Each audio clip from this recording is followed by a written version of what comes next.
چگونه یک زن با خیانت زندگی خود و شوهرش رو نجات داد. به کانال سایه های خیانت خوش اومدید. ما در اینجا سرگذشت واقعی افراد رو روایت می کنیم.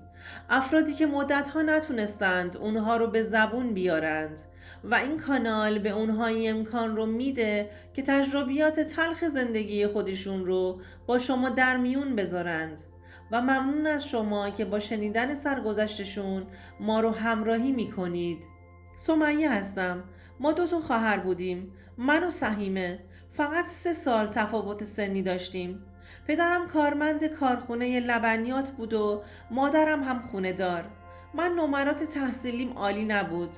به خاطر همین به سختی فقط تونستم دیپلم خودم رو بگیرم. ولی سهیمه درسش خوب بود و استعداد هر هنری رو هم داشت. من دختر زیبایی بودم و همه تو فامیل از خوشگلیم تعریف میکردند. یه روز سهیمه بهم گفت که تولد یکی از دوستاشه و اونم دعوته، ولی دوست نداره که تنهایی بره. ازم خواست که باهاش برم. منم قبول کردم. روز تولد کلی به خودمون دوتایی رسیدیم و خوشگل کردیم. وقتی که وارد تولد شدیم دیدیم پسرها هم دعوت هستند. همونجا متوجه شدیم که تولد به شکل پارتی برگزار میشه. البته صرفاً همه با دوست دختراشون و دوست پسراشون نیومده بودند. فقط مختلط برگزار شده بود. دوست سهیمه اومد جلو و ما همون لحظه تولدش رو بهش تبریک گفتیم. دوست خواهرم از خانواده ثروتمندی بود. بعد از یه مدت کوتاه دیدیم 2 پسر وارد شدند که خیلی جذاب و خوش هیکل بودند.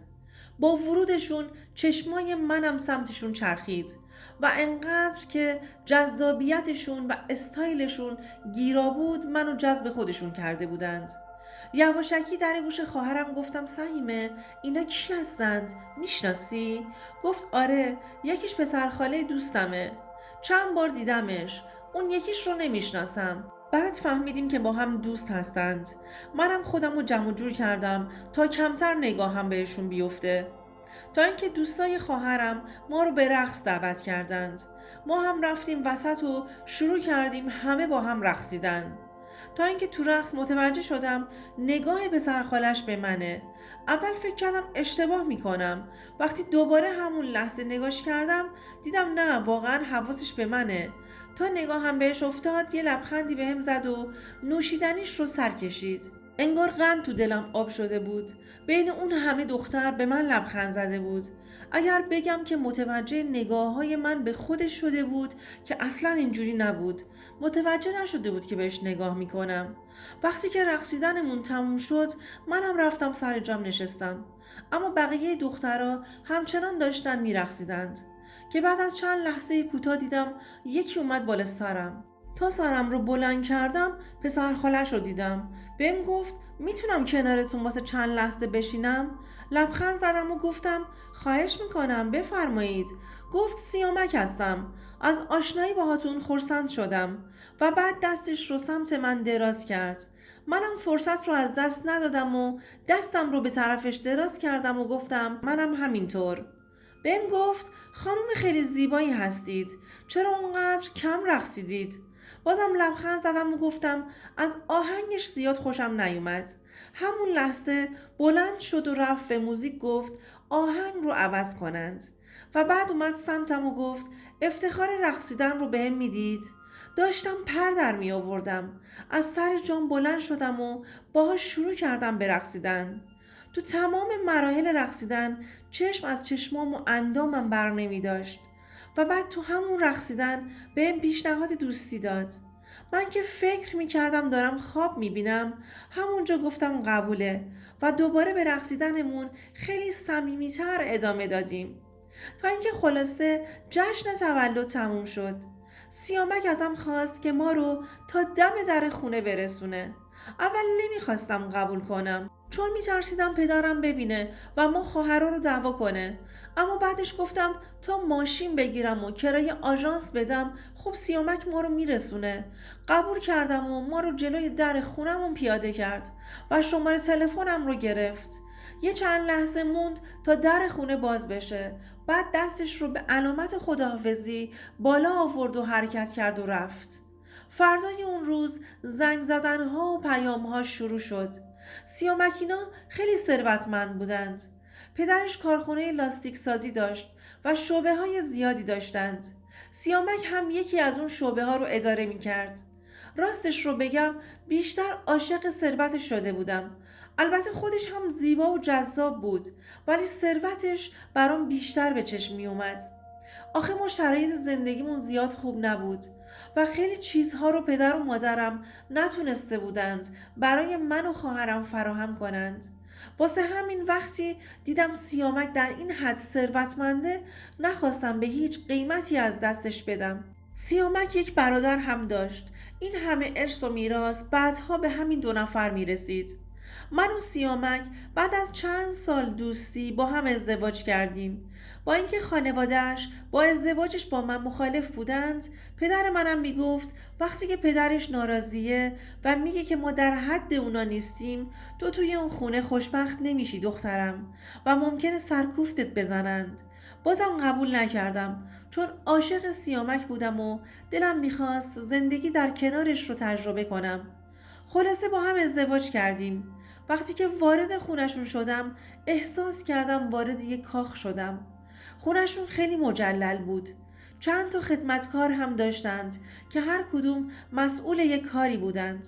سیامک مادرش رو چندین سال پیش بر اثر سانحه تصادف از دست داده بود و با برادر و پدرش زندگی می کرد. وقتی که وارد اون خونه شدم دست به سیاه و سفید نمی زدم. دوستان عزیزم، اگر تا اینجای داستان خوشتون اومد لطفاً این ویدیو رو لایکش کنید. پدر سیامک میگفت حالا که عروس من شدی میتونی هر چی که دلت میخواد به خدمتکارا بگی تا برات فراهم کنند. منم از این که اون همه تو اون خونه از هر نظر تو رفاه بودم واقعا لذت میبردم. مادرم همش بهم زنگ میزد که چطوری، راحتی، کسی بهت چیزی نمیگه؟ میگفتم نه مادر من، اینجا من مثل ملکه ها دارم زندگی میکنم. پدرم به مادرم اجازه نمیداد که پیشم بیاد. میگفت شاید پدرش خوشش نیاد که بخوای بری خونشون. هر وقت دخترمون مستقل شد برای خودت رفت آمد کن. سمیه هم هر وقت دلش تنگ بشه میتونه بیاد و بهمون سر بزنه.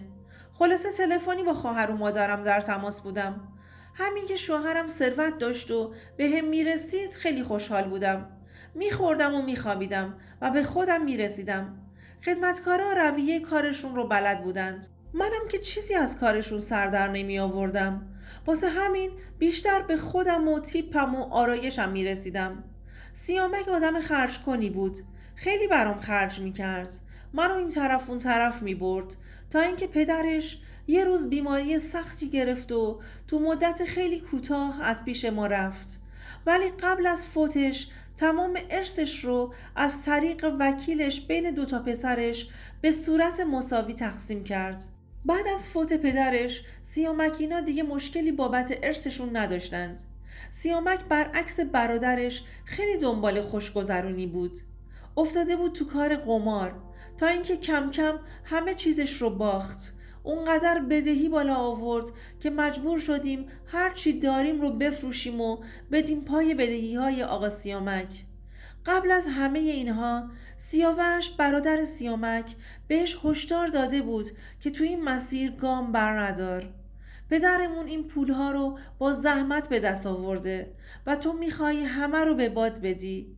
بهش گفته بود اگه همه چیزت رو از دست بدی روی من حسابی باز نکن و سر همین قضیه دیگه با هم حرف هم نمی زدند و ماها بود که خبر همو نداشتند.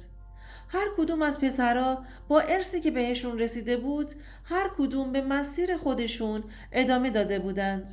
سیامک ولخرج بود، اما سیاوش مثل پدرش فکرش اقتصادی بود و راه پدرش رو ادامه داده بود تا اینکه ما همه چیزمون رو به خاطر بیفکری های سیامک از دست دادیم. منم اون وسط نمیدونستم چی کار کنم. سیاوش خونه پدری رو خودش برداشته بود و سهم برادرش رو ازش خریده بود. سیامک هم برام یه خونه مجزا گرفته بود. فقط همون یه خونه مونده بود. از بس که طلبکاراش زیاد بودند مجبور شدیم همون یه خونه رو هم بفروشیم. اون همه ثروت و دارایی که به سیامک رسیده بود در عرض 1 سال همش از دست رفت. سیامک گیج شده بود. به من میگفت تو برو با طلبکارا حرف بزن، شاید تونستی راضیشون کنی.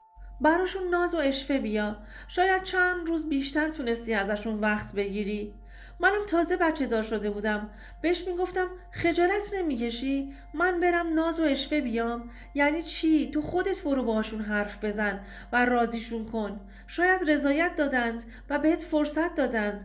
خلاصه اینقدر شکایتهاش زیاد بود که نمیشد با پول خونه ساکتشون کرد. ما خونه رو فروختیم. سیامک یه چند نفر رو ساکت کرد و اینقدر از این و اون قرض گرفته بود که قرض تو قرض شده بود. شوهرم آدمی بود که جز خودش به کسی فکر نمی کرد. منم تازه اون زمان بچه دار شده بودم و با پسرم سرگرم بودم. از بس حرص و جوش می خوردم. شیرم برای پسرم کافی نبود. مجبور بودم شیر خشک بخرم تا پسرم رو سیر نگه دارم. اما سیامک توان و قدرت خرید شیر خشک رو حتی نداشت. هرچی طلا و وسیله خونه داشتیم رو فروخته بودیم. فقط لباس تنمون برامون مونده بود. من یه مقدار از پول فروش خونه رو از سیامک گرفتم و گفتم بریم یه جا پایین شهر یه اتاق کرایه کنیم. سیامک هم یه مقدار ناچیز رو از پول بهم داد و بقیه رو به طلبکاراش داد. خلاصه که بازم 1/3 از بدهیاش مونده بود که دستگیرش کردند و راهی زندان شد. من مونده بودم با یه بچه. وسایل‌های شخصیم رو جمع کردم و شبانه رفتم خونه مادرم. از ترس اینکه خونه مادرم طلبکارا هجوم نیارند و آبروی چندین ساله پدرم رو نبرند، با پولی که برام مونده بود یه خونه کلنگی پیدا کردم و اجارش کردم. صاحب خونه آدم مذهبی و متأهل بود و زن و بچهش توی خونه دیگه زندگی می کردند. بنده خدا این خونه رو خریده بود که بسازه، اما وقتی که منو تو بنگاه دید دلش سوخت و همونجا خونش رو به من اجاره داد. من شرایطم رو تو همون بنگاه گفتم. صاحب خونم به خاطر اینکه پناه هم باشه کلید خونش رو به من داد و من مستأجر خونش شدم و با پسرم اونجا شروع کردم به زندگی کردن. خود خونه با وسایل بود. نیازی به خریدن چیزی نداشتم. ولی هر روز که میگذشت ناراحت کرایه بودم که چطور باید جورش میکردم و به صاحب خونم پرداختش میکردم. هیچ کس جز خانواده‌ام برام نمونده بود. وقتی به برادرش زنگ زدم و گفتم که سیامک رو به زندان انداختند، در جواب من گفت تو باعث همه این اتفاقات شدی. از بس که کمبود داشتی و خواستی که تمام کمبودهات رو تو خانواده ما جبران کنی. تو باعث شدی انقدر برات بریز و بپاش کنه و سفرهای مختلف ببرتت. تو باعث همه این اتفاقات شدی و باعث شدی برادرم به این عاقبت گرفتار بشه. حالا خودت هم سعی کن شوهرتو نجات بده. منم جز پدرم کسی رو نداشتم و چون میدونستم خانوادم خودشون 1000 تا مشکل دارند، نخواستم مشکل من به مشکلاتشون اضافه بشه. تا اینکه خواهرم بهم گفت بیا کار در خونه راه بندازیم تا بتونی حداقل کرایت رو بدی. کار بسته‌بندی تو خونه میگرفت و می آورد و با هم انجامش میدادیم. سهیمه همه این کارها رو به خاطر پسرم انجام میداد و میگفت کاش آبجی اون روز تو رو به تولد دوستم نمی بردم تا این سرنوشت هم برات رقم نمیخورد. ولی من واقعا شوهرم رو قلباً دوست داشتم. دلم میخواست که بیاد بیرون تا دوباره با هم زندگی کنیم. ولی حتی کار در خونه هم کفاف خرج بچم رو برام نمیداد. چه برسه به کرایه خونه و خرج زندگیم. من پول بیشتر نیاز داشتم تا اینکه موعد 1 ماه اجاره بها رسید. یهو یاد حرف سیامک افتادم. یه ذره دلبری کن و اشوه بیا و یه مقدار وقت بگیر. منم که اون روز صاحب خونه اومده بود تا کرایه‌ش رو بگیره، یه لباس باز تنم کردم و چادرم رو باز گذاشتم و رفتم دم در. با ناز و اشوه ازش خواستم که بهم این ماه و یه مقدار بیشتر وقت بده. اونم که فکر نمی کرد که یه همچین حرکتی از من ببینه، با رضایت کامل بهم گفت خودتو ناراحت نکن، میخوای ماه دیگه دوتاشو با هم حساب کن. کلی ازش تشکر کردم و خداحافظی کردم و رفت. اما 2 روز بعد دوباره اومد. این سری برام خرید کرده بود. از دیدن خریدش تعجب کردم و گفتم برای من خرید کردید؟ جواب داد آره، میدونم که همسرت تو زندانه. گفتم شاید نیاز داشته باشی. تعارفش کردم و داخل شد و نشست. بهم پیشنهادی داد که شوکه شدم. بهم گفت که اگر از شوهر طلاق بگیری میتونم صیغت کنم. منم که از جواب دادن بهش عاجز مونده بودم و فقط نگاش میکردم. گفت به حرفام خوب فکر کن. دیگه نیازی به کرایه دادن هم نیست و خرج خودت و بچت رو هم میکشم. نمیذارم کمبودی داشته باشی. نمیدونستم چی جوابش رو بدم. من تو سختی بودم، هم مشکل خوراک خودم و هم پوشک و شیر خشک پسرم. خلاصه مشکلاتم زیاد بود. اما اون 60 سالش بود، من فقط 25 سال داشتم. اون دلبری دم در واسه اجاره کار خودش رو کرده بود. بهم گفت تو زن خوشگل و زیبایی هستی، حیفه که بدون شوهر بمونی، خودم سایه سرت میشم. منم دیگه به ملاقات سیامک نمیرفتم، چون هر وقت میرفتم بهم میگفت منو از اینجا در بیار. برو با طلبکارا صحبت کن، هر کاری ازت میخوان انجام بده، فقط رضایتشون رو بگیر. اصلا حال من و پسرم رو نمیپرسید. براش مهم نبود کجا هستیم و زندگی میکنیم، اصلا چی میخوریم. فقط به فکر خودش بود. واسه همین دیگه به ملاقاتش نرفته بودم. وقتی که صاحب خونم این حرف رو زد تو فکر رفتم. راهی جز قبول کردن نداشتم. اما من متأهل بودم و نمیتونستم صیغش بشم.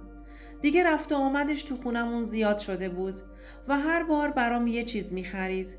واسم طلا هم میگرفت و میگفت امروز به عشق تو اینو خریدم. من چون بهش قول داده بودم که زنش میشم، روز شماری میکرد که طلاقم رو بگیرم.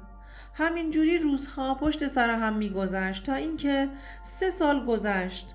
من با اینکه به خاطر شرایط سختم با صاحب خونم بودم، ولی بازم عاشق همسرم بودم و یاد زیباییش میافتادم قصه میخوردم.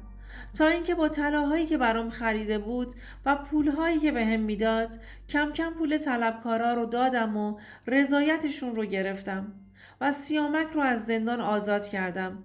وقتی که از زندان اومد بهش گفتم جلوی صاحب خونه بگو که عفو بهت خورده و دیگه بر نمیگردی.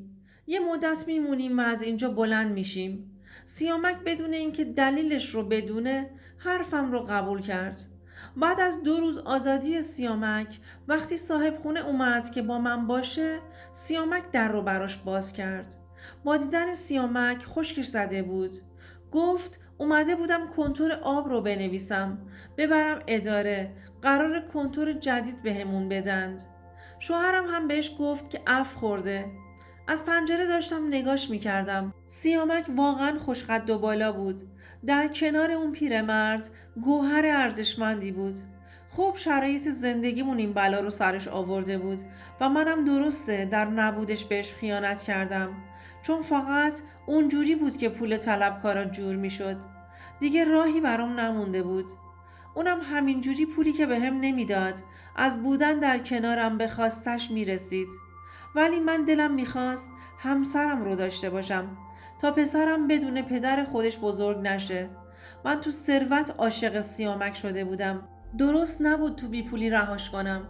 با سختی سیامک رو راضی کردم که پیش پول رو از صاحب خونه بگیره و از اون محل بریم. سیامک هم همین کارو کرد.